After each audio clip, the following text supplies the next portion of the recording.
Lihat kapan sih orang itu disebut sudah balik. Nah, alamatul bulughi salasun.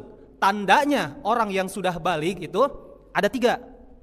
Yang pertama, tamamu khamsata asyara sanatan. Dia sudah mencapai umur 15 tahun. Misalkan dia lahir 1 Januari tahun 2000 pas. Nah, 2015 1 Januari dia sudah umur 15 tahun. Dia sudah dikatakan balik. Fidzakari wal untha, baik laki-laki atau perempuan. Meskipun laki-laki dan perempuan ini mereka belum haid untuk perempuan dan belum ihtilam. Meskipun tidak mimpi basah, yang penting umurnya sudah mencapai 15 tahun, padahal kan belum haid, belum mimpi basah misalkan. Nah, itu sudah dihukumi balik anak itu. Nah, itu. Yang kedua sekarang, tandanya anak yang sudah balik itu adalah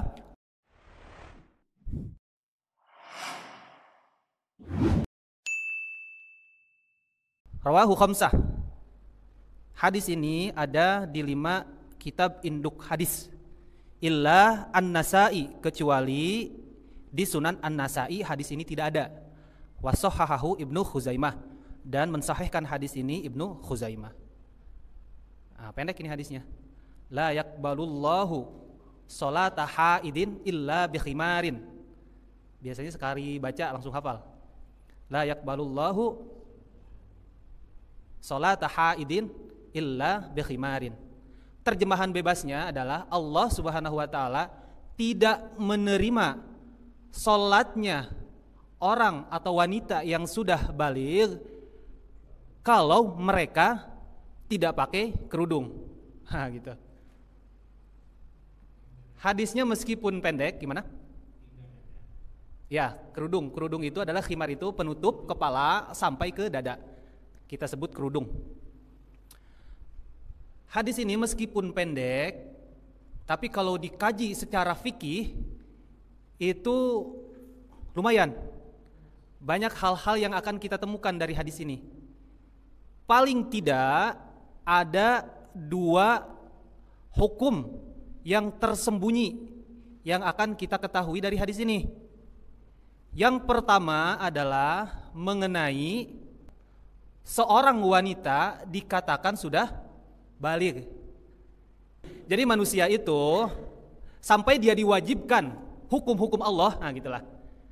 Sampai dia diwajibkan, umur dia sampai diwajibkan kepada hukum-hukum Allah, itu beda-beda. Beda-beda. Jadi gini, ada manusia itu sobi. Sobi itu anak kecil yang tidak dihukumi apa-apa. Itu dari umur setelah dia lahir sampai sebelum umur 7 tahun. Itu namanya sobiun, bocah. Dan mau melakukan kesalahan apapun, si anak itu gak ada catatan hukumnya. Kalaupun dia salah banget sampai fatal salahnya, ya orang tua yang disalahkan, bukan anaknya. Itu sobiun namanya. Ada juga orang yang disebut tamyiz. Jadi tamyiz itu dimana dia dihukumi sudah harus diajari sholat. Itu dari umur 7 tahun. Dari umur 7 tahun. Kan ada hadisnya, murru auladakum bis sholati, perintahkanlah anakmu untuk sholat. Wahum abna'u sab'i sinin. Dia diajari sholat pas dia umur 7 tahun. Wadribuhum, dan pukullah mereka alaiha kalau meninggalkan sholat. Wahum abna'u ashrin, kalau mereka sudah umur 10 tahun.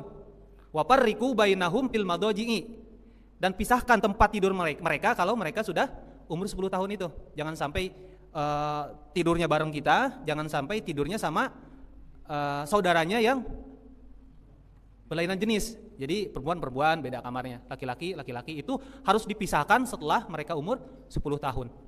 Nah, itu namanya tamyiz. Ada juga yang baligh. Ukuran baligh setiap orang itu beda-beda. Sedikit ini masalah baligh ya Pak ya. Masalah baligh. Kalau kita lihat kapan sih orang itu disebut sudah baligh?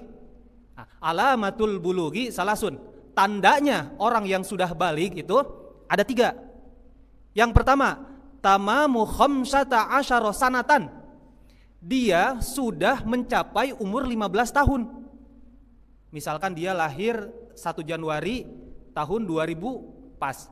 Nah, 2015 1 Januari dia sudah umur 15 tahun. Dia sudah dikatakan baligh. Fidzakari wal untha, baik laki-laki atau perempuan. Meskipun laki-laki dan perempuan ini mereka belum haid untuk perempuan dan belum ihtilam. Meskipun tidak mimpi basah, yang penting umurnya sudah mencapai 15 tahun, padahal kan belum haid, belum mimpi basah misalkan. Nah, itu sudah dihukumi baligh anak itu. Nah, itu. Yang kedua sekarang, tandanya anak yang sudah baligh itu adalah wal ihtilamu. Ihtilam itu bahasanya apa ya? Kalau bahasa kita mimpi basah. Mimpi mandi. Apa bahasa kerennya apa ihtilam itu? Mimpi apa? Mimpi ya, mimpi basah ya. Mimpi basah. Wal ihtilamu mimpi basah. Fi dzakari wal untha. Untuk laki-laki dan juga perempuan. Nah, perempuan juga mimpi basah ternyata.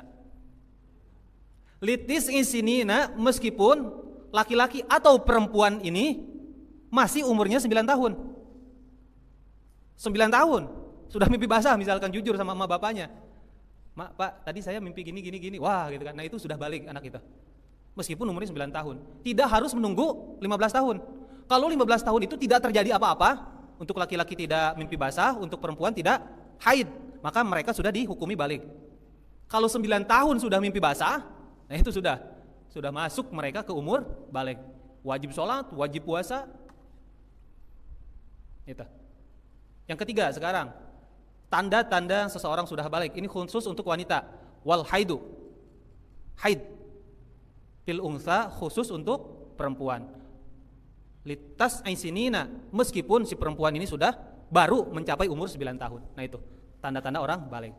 Nah, ini hadis ini arahnya adalah bahwa orang atau perempuan yang sudah dihukumi baligh, maka mereka wajib menutup auratnya.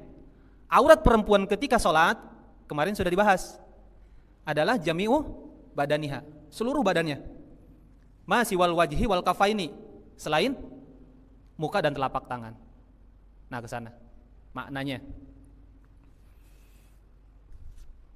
Itu dari kandungan hadis ini. Jadi Allah Subhanahu wa taala tidak akan menerima salatnya wanita yang sudah baligh.